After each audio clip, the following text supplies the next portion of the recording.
konting kalaman naman tayo mga lodi.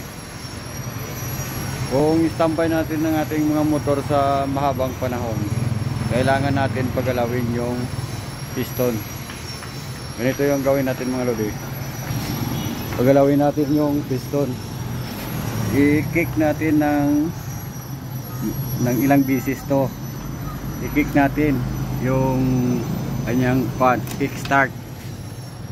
I-kick natin para gumalaw yung piston, para yung liner hindi magkalawang, hindi magganito mga lodi.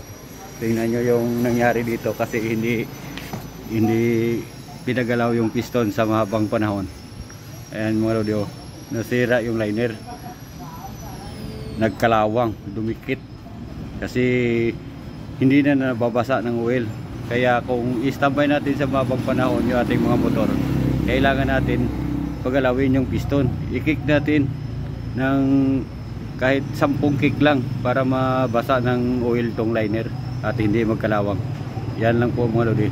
Maraming salamat.